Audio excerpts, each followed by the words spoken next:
are the funds not released, or are they being misused? And if they're being misused, why is there no Senate oversight? The budget of this year, defense has the highest budget. But where the problem is the funding. After you have approved it, the people will not be getting the money at when due. But that's why you're the Senate. You have oversight responsibility, don't you? If you are talking about, don't confuse the two. No, I'm saying the committee that's in charge. No, the executive, the committee is not in charge of releasing money. No, I know, but you have oversight, no, so you can impress upon. Well, you can impress upon them the need to release. No, we don't. I think you are getting it mixed up. Our own is to budget and approve the Appropriation Act.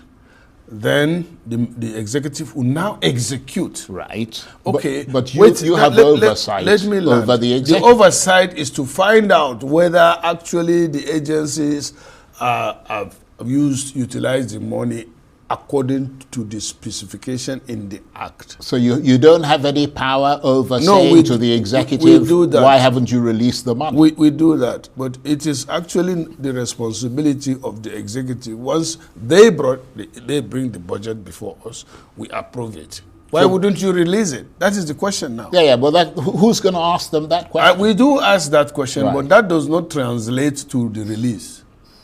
You see, that's why I said that the problem is when you bring a budget to the National Assembly, they approve it, you should religiously follow it. Right. That is not, it is not like the Minister of Finance will choose whether to give them or not to give them, or if they say, oh, we don't have enough money on ground, so no. If it is So dedicated amount that's there for them, and they can dip into it whenever they need to. That's it, and they just need to. Well, why don't you people make a law? I mean, that's the Senate again. No, the law. That is what the law indirectly or directly even says. Right. But they are not doing it. Yeah, but whose job it is to make sure that they do? I mean, it is the executive. No, I know. The president. But if you pass a law, isn't it your responsibility as well to make sure that that law is you follow it through by making sure that it actually is real in practice? That is in other laws. But when you talk about appropriation, it's a focus that you make on the revenue that you are going to generate or the money. So okay, well, let's... They will now tell you, let me learn. Sure, yeah. They will now tell you that, oh, we don't have money. As soon as we have money, we'll do that. Once you pass a budget, you have no discretion but to follow it. You don't have even the right to add anything to it, but as passed by the National Assembly. You see, these things that they take lightly means as if they are taking Nigerians lightly. And some of these people, they have personalized some of these things. Like my problem with this guy, the chairman, or what do you call his name? Olu Lawyer, is it? Olu Lawyer. He's so arrogant about this thing, as if it's an... No, you don't do that. There are many Nigerians. This thing is for Nigeria. If Nigerians say they don't want tax unanimously, what will you do about it? You can't. The president is president of Nigeria. He's a servant of the people. Thank you very much. We Nigerians are not the servant of the president. Talk less of his aide. You see how arrogant he is? I mean, this thing is going to fall on them if they don't fix it. Okay. He is doing the wrong thing, the right thing now at the wrong time. Right. Up initial. Look, Nigerians are not averse to tax. Ever since I was a child, we pay some of the taxes are now not being reviewed. But even when you own a bicycle before, you pay for a license to ride that bicycle, despite the fact that you use your energy, and in most cases, it's not.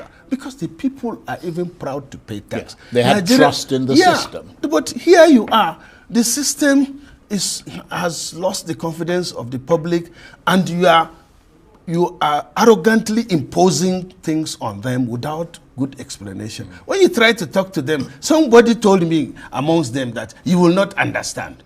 What do you mean I will not understand? Me? Yeah, that's a bit rude. So that is the type of guys the president has around him. They don't know anything. They don't know anybody. They are just arrogant. And look at how they are messing the president. You see how they run the government. Some of these things they do is very embarrassing to the president and to Nigeria. Last time I had a friend who called me to say, look, I'm writing this thing. There are 14 of their, what do you call it? Mices that are not necessary. You check things. Today the president will announce this, and tomorrow somebody will announce again that he has reversed that. Today president will appoint somebody, or he will say they have reversed it. Today, another day president will do this, and then he will reverse it. And you know why? Because the man gave all the trust to them, which is not wrong. But they have to do the right thing. And when you talk like me now, I will not be surprised, and I'm used to it. Somebody will come up here tomorrow again because I have give him right of reply. You say, oh, Ndume is frustrated. Oh, he's a rebel. Like you too, you call me.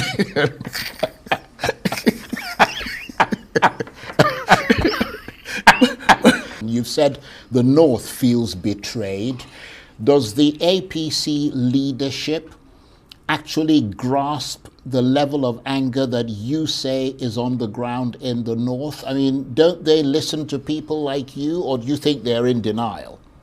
Well, I really, the other thing is because if I really don't want to talk about politics now. I prefer to talk about governance. Yeah, but you did say that the North feels betrayed. No, that is what people are saying. And that they're quite angry. Yeah, they are angry. I mean, you've warned that the APC may be thinking of declaring itself winner in 2027. Yeah, that's not going to work. Well, I mean, I'm trying to say that is a serious charge. What are you seeing that makes you say? No, I don't think Mr. President will think about that too. Mr. President, I think, as a politician, as somebody who has gone through it all, is strategizing to win the election, right, but not to declare himself as the winner. No, that won't work, because you only do that when you are, when you are acceptable to the people, and there is resemblance. But in the North, anybody that tells you that the North is not grumbling now is not speaking the truth. And how loud is that grumbling? It will be loud in their votes, right, if nothing is done about it. The northern elders have been, what do you say? They have been willing, they have been reaching out. I was part of the meeting that we had, the first and the last meeting with Mr. President, where northern elders, went to him, and then he too was prepared. And so he brought all the appointees from the North, critical, appointees from the North. And we had a wonderful session. And he promised that that will continue. And it never happened. And you know why, and what I'm suspecting, is, as I've said it before, the president is not the problem. It is the people around the president that are the problem. The president had good people around him when he was the governor of Lagos. That was why he succeeded. But a lot of those same people are No. Most of the good people are not there. They have been sidelined. And then he just picked people that don't know anybody. You know why I say don't know anybody? They only know Ikoyi and Surulere, not even Surulere, Victoria Island, and that is it. Then from there they fly to London or America, where their families are living. So they are not even full Nigerians like you, I can say. Instead of him bringing in his team that will look at him in the face and tell him the truth, he decided to surround himself by people that don't know politics. Right. Okay, before we go, you've said the masses, especially in the North, will resist a manufactured outcome in 2027. What does that resistance look like? Will it be at the ballot box, on the streets, or through political realignment? It may be a combination of all. You know why? Because we have seen it before, and we have seen it in other countries. The president needs to look at this thing again and make amends. Nigerians are good at forgiving and even forgetting. Once things are turned around, I give you an example. If the way he's taking up the security matters now continues like this, and by the year by this end of this year or before the rainy seasons, you have peace or even relative peace everywhere, because you can't say you eliminate insecurity totally in the country. But when people can move, or I can now drive from here, from this year program to Kano or Kaduna without fear of being stopped on the road, kidnapped, robbed, then Nigerians would have no reason to change the leadership. But if things remain the way they are and people are not happy, how can you say now that the person, the voters will vote for that? No, it won't happen. If Peter Obi were the president of Nigeria today, the price of petrol would be selling for 300 naira per litre. From 2020 to 2026, Nigeria made over $250 billion. They produced $250 billion worth of crude oil and natural gas. But guess how much reached the Federation account to be shared by the federal, state, and local government? Less than $30 billion. Less than $30 billion. Then you'll ask yourself, the remaining $220 billion, where did it go? When somebody like Buhari came to say that there's no such thing as fuel subsidy, that fuel subsidy is a scam. In fact, he asked the question, who is subsidizing who? The NNPC Group Financial Officer has come out to say, look, we are not paying any subsidy.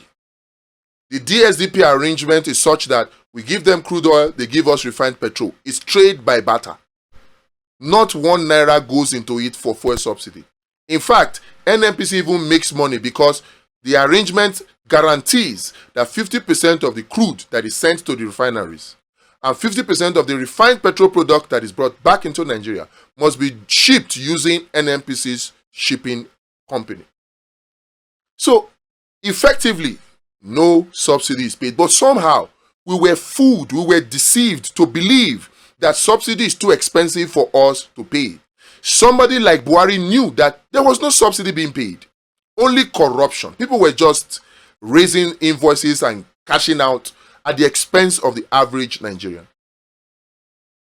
Just raising invoices. Now, what you would have expected is that a Tinubu administration would have looked into all of this corruption, taken out the corruption, and freed all of these $250 billion, majority of it, even the ones that go to the local oil companies and international oil companies, the ones that go to them as profit oil or as JV cash calls. Those ones can be reduced because the cost of production of oil in Nigeria is about $40, which is high compared to what exists in Saudi Arabia. It is the corruption in the so-called subsidy and the oil and gas industry that is responsible for the disappearance of the huge $250 billion that we could have gotten in 6 years. But rather than for a Tinubu to face the corruption and take it out, he decided to subsidize the corrupt elite and punish Nigerians for it. But if Peter Obi were the president, what would have happened? The corruption in the oil and gas sector, in the NNPC, in the subsidy regime would have been exposed, and those responsible would have been made to pay back the money into Nigeria's coffers. $250 billion. Imagine if half of that money got into the Nigeria Federation account. There will be enough money that you don't need to punish people with high electricity tariff. You don't need to punish Nigerian citizens with high school fees and pretend that you are doing student loan. You will not need to punish Nigerians with high cost of petrol. You will not need to punish Nigerians with devalued naira. You will not need to punish Nigerians with all manner of taxes that Nigerians are being punished with under the Tinubu administration. A Peter Obi administration would have taken out that corruption, and we would be buying fuel for between 300 and 400 naira maximum. Yet, Nigerians will have massive job creation opportunities. So they will be richer under a Peter Obi. It is important that we know this, because if we don't, then we will allow ourselves to be drawn away by the propaganda of the Tinubu administration and the APC. And because we have poor opposition, they are not able to match them wheat for wheat. They will just distract us with uselessness when the real issues are not attended. 250 billion US dollars. Where did it go? Under a Peter Obi, we would have known by now. But is it so under Tinubu? The answer is no. The ball is in your court. If we want Nigeria to change, that new Nigeria we all know is possible, it can only come with free and fair elections. A revolution, yeah, you say might help, but the question is, who will bring the revolution? The people who have the capacity to do revolution are the people who are responsible for the corruption in the system. They are enjoying it, so they will not let a revolution happen. And in fact, even Nigerians that are suffering this harsh policy, they don't want to die. They have been broken by weaponized poverty, hunger, and unemployment. So they are quiet, not because they like the suffering under the APC and Tinubu, but because they are too weak to even talk. Is it those people you think will come and engage in a revolution? A revolution might work, but the possibility of a revolution is next to zero. The best option for us is free and fair election guaranteed by Vote Watch and PU Marshal. Why? Because it's a parallel vote tabulation system that we put INEC on check. And it is something that is well within our reach as citizens. Very legal, very safe, operates in stealth mode for us to do. Check it out today. Let us make the 2027 election truly free and fair and make it such that only genuine leaders emerge so they can implement the right policies that will expose the corruption in the NNPC